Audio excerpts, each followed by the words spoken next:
सातारमध्ये एक अभिनव प्रयोग अष्टगंधावर या संस्थेने केलेला आहे आणि यासाठी प्रथमतः मी आणि विजय आवडे यांचं मनपूर्वक अभिनंदन करतो.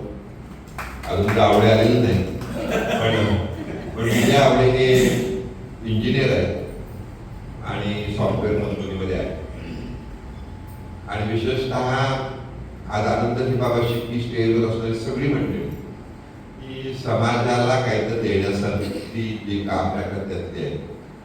ज्याचे जे प्रमुख अतिथी डॉक्टर शशिकांत पवार हे सातारा जिल्ह्यातच नव्हे महाराष्ट्रामध्ये प्रसिद्ध असणारे सर्जन आहेत. प्रसिद्धी, पैसे मिळवणे आणि समाजाशी निगडीत काम करणे याचा फरक आहे. तो फरक फार महत्वाचा असतो. म्हणजे मला अतिशय आनंद वाटतो. मला माहित नाही नक्की त्यांची माझी कधी ओळख झाली. माझ्या आयुष्यात ते आले आणि मी अजून नवं झालं असं म्हणलं तो वावगं ठरणार नाही.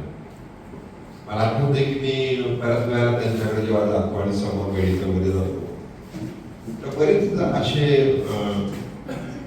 जे क्लायंट किंवा आपण त्यांचे काय डॉक्टरांचे जे पेशंट्स आहेत ते त्यांना गॉडफादर म्हणतात. तेव्हा आपण देव भेटतात आणि एका बाजूनी फॅमिली डॉक्टर ही संकल्पना संपत असताना अशा पद्धतीचे डॉक्टर्स आपल्या साताऱ्यामध्ये आहेत ही अतिशय आनंदाची बाब आहे.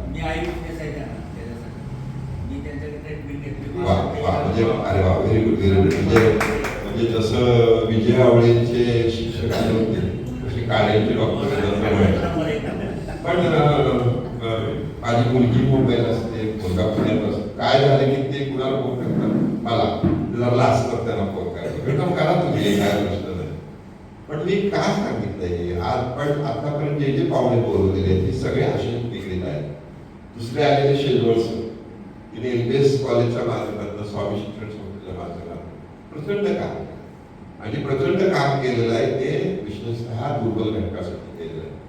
त्यांचे वडील स्वातंत्र्य सैनिक होते, ही बाब महत्वाची आहे. आणि जसं मी डॉक्टर पवारांच्याबद्दल सांगितलं त्यांचे वडील डेप्युटी कलेक्टर होते आणि कोमटी समाज सर म्हणत कोमटी समाजामधले पण त्या समाजामध्ये एवढा अशिक्षितपणा आहे. तर मी बघतोय मी जेव्हा पिंपी गोळा करायचो खालच्या रोडला गांधीकरांचं भांड्याचं दुकान होतं तिथे माझी पिंपी होती आणि ते तिथं बसलेलं असायचे आणि का व्यवस्थित सल्ला लोकांना द्यायचे. ते जेव्हा मी बघायचं तेव्हा मला अशा काही मी म्हणतो आपल्या डोक्यामध्ये बसलेल्या प्रतिमा असतात आणि आपल्याला कसं वागण्याची बुद्धी सुचते तशी बुद्धी सुचण्यामध्ये त्यांच्या वडिलांचा पण सहभाग आहे. दुसरे प्रमुख पाहुणे किशोर क्षीरसागर हे गायक पण आहेत. विशेषतः शासनाच्या परीक्षांमधनं ते त्यांची निवड झालेली आहे. ते पंचायत समितीमध्ये आहे आणि एक अतिशय नम्र व्यक्तिमत्व, सगळ्यांना मदत करणारं व्यक्तिमत्व आहे. ते राजन मान्यांची फार मूल्य घेतलं आहे. त्यांनी आम्ही 66 अखिल भारतीय साहित्य संमेलन यशस्वी केलेलं होतं. अतिशय जवळचे मित्र त्यांनी सुद्धा त्यांच्या कालावधीमध्ये एवढी मदत करते सगळ्यांना केलेली आहे. सुरेखा शिंदोळे यांची आपल्याला सर्वांना माहिती आहेच. पण हा शेवटचा म्हणजे ह्या मालिकेतला शेवटचा कार्यक्रम आहे. परंतु मला आवडलेला ग्रुप जो म्हणतो ग्रुप म्हणून आवडलं म्हणतो ते फार महत्वाचं. एकमेकाला मदत करणं, एकमेकाबद्दल जनसी असणं, एकमेकाला अगदी प्रामाणिकपणे वेगवेगळ्या चांगल्या गोष्टी सांगणं, हे जे काम ते करतायत त्याच्याबद्दल मला अतिशय आनंद वाटतो. आपण गाणी ऐकत असतो पण आपल्याला माहित नसतं हे बालसुब्रमण्यमचं गाणं आहे किंवा हे कुमार सानूचं गाणं आहे किंवा मोहम्मद अजींचं गाणं आहे, अरिजित सिंगचं गाणं आहे. अशा गोष्टी आपल्याला माहिती आहेत. लता मंगेशकर माहिती आहेत, मोहम्मद रफी माहिती आहेत, किशोर कुमार माहिती आहेत.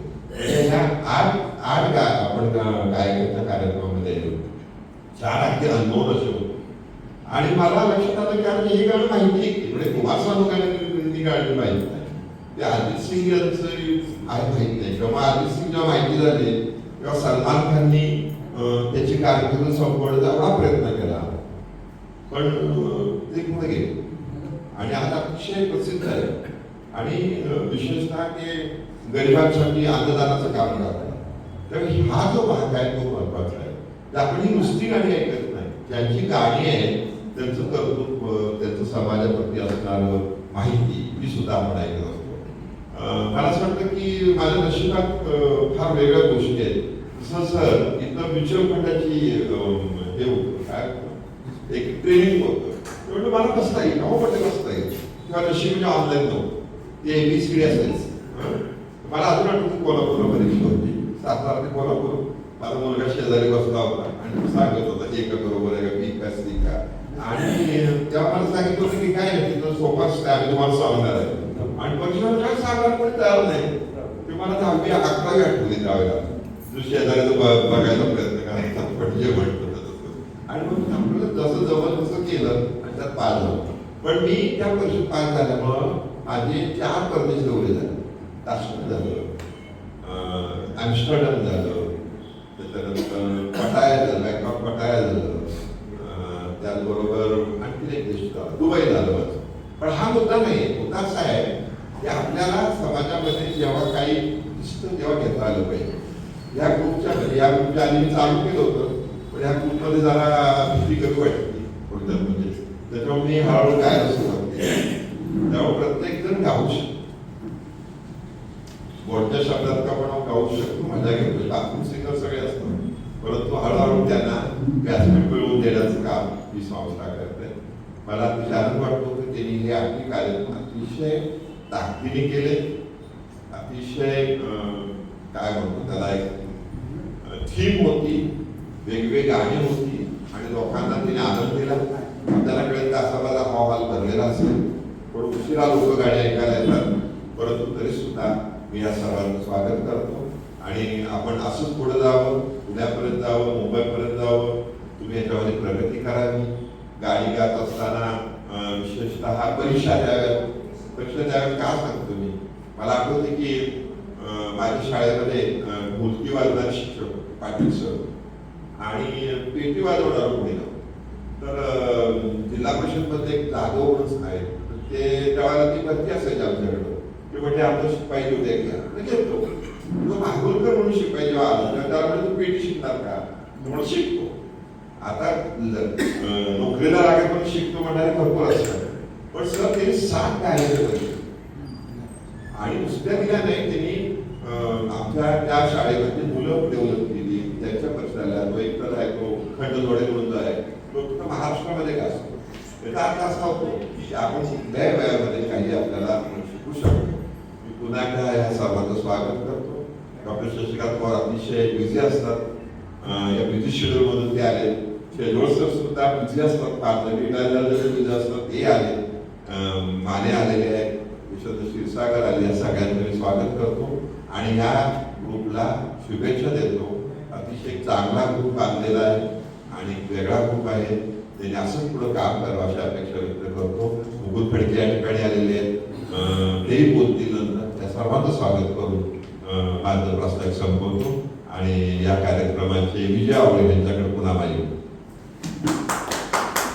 मिळतील. बरोबर, जेव्हा बाहेर आलो तुम्ही एवढे आमच्याशी मित्रत्वाने वागलं, लगेच हो म्हटलं, तारखा वेळेला एवढं खुश झालो की आम्हाला कल्पना पण नव्हती की तुम्ही 8 तारखावर 2 महिन्याची द्याल. आणि आज मला खरोखर खूप आनंद होतोय की आज त्या मालिकेतला शेवटचा भाग आम्ही पार पाडतोय, चालू करतोय, सुरू करतोय. आजपर्यंत आम्ही जेवढी प्रॅक्टिस केली, जेवढी गाणी म्हटली, कार्यक्रम सक्सेस करण्याचे प्रयत्न केले, त्यामध्ये नक्कीच आम्ही यशस्वी झालो असेल असं वाटतं आम्हाला.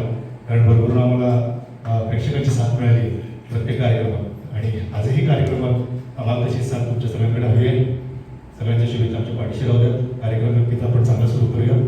आणखी जर मान्यवरांना आपल्याला जर बोलायचं असेल तर शशिकांत आहे थांबणार जास्त बोलणार नाही.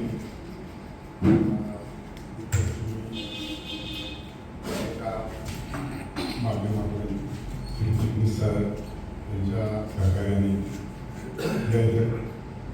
रेग्युलरली कार्यक्रम होतात. परवाचे गाण्याचे कार्यक्रम होतात. मी बऱ्याच वेळेला तुझे कार्यक्रम ऐकायला येतो, बऱ्याच वेळेला मी इतर प्रमुख पाहुणा म्हणून असतो.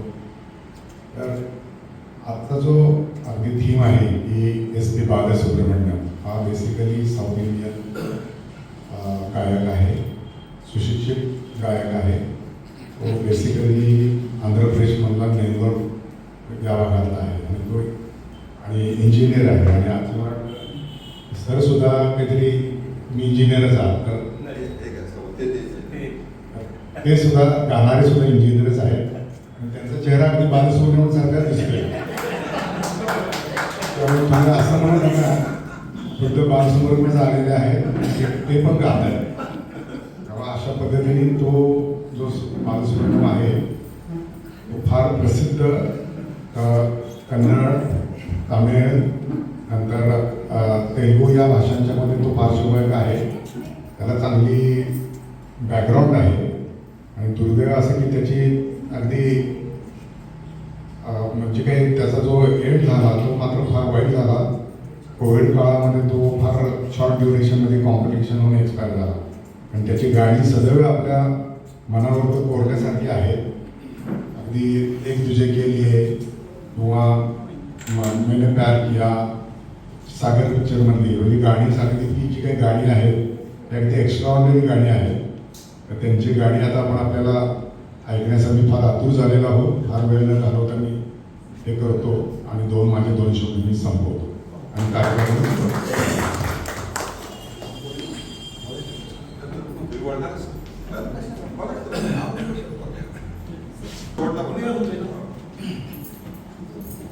अष्टगंधार ग्रुप आणि दीपलक्ष्मी यांच्या नात्यातून एक संगीताचा सुरेख मैफल या 2-3 महिन्यात 8 दिवस वेगवेगळ्या गायकांच्या माध्यमातून शाहूनगरीतील सर्व रसिकांना एक वेगळीच मेजवानी दिलेली आहे. मी अष्टगंधारचं पुन्हा एकदा मनापासून धन्यवाद देतो. सरांनी चिट्टी सरांना माणसं जोडण्याचा आनंद आहे. माणसं ओळखणं, माणसं जोडणं. माणसात परमेश्वर असतो, तो परमेश्वर ओळखायचा आणि समाजातले सगळे लोक आनंदी कसे होतील या पद्धतीची वाटचाल करायची आणि त्यांना पण कार्य प्रवृत्त करायचं. म्हणजे पाठीशी कोणीतरी असावं लागतं लढ म्हणा. तसं लढ म्हणणारं नेतृत्व सातारामधल्या साहित्यिक मेळाव्यात किंवा वेगवेगळ्या पद्धतीच्या ज्यांच्यामध्ये कला आहेत त्या कलांच्या पाठीशी उभं राहणारं हे श्री चिटणी सरांच्या सारखं व्यक्तिमत्व सातारच्या शाहूनगरीला मिळालेलं आहे. हे खऱ्या अर्थानं शाहूनगरीचं भाग्य म्हटलं तर वावगं ठरणार नाही. अशी माणसं निश्चित अर्थाने ज्यावेळी निर्माण होतात ना त्या वेगवेगळे कलाकार उभे राहतात, वेगवेगळे लेखक उभे राहतात, साहित्यिक उभे राहतात आणि एवढा मोठा हॉल द्यायचा आणि त्यांच्या कला सादर करण्याची संधी द्यायची. आज सरांनी सांगितलं की ह्या नगरीमध्ये आमच्यामध्ये कुमार सानू आहेत, SP बालसुब्रमण्यम, किशोर कुमार आहेत, आशा भोसले आहेत. अष्टगंधार सगळे आपल्या मातीत सुद्धा आहेत आणि त्या मातीतले अष्टगंधार उभे राहिले आणि सुश्राव्य गायन निश्चित अर्थानं सगळ्या लोकांना ऐकवलं.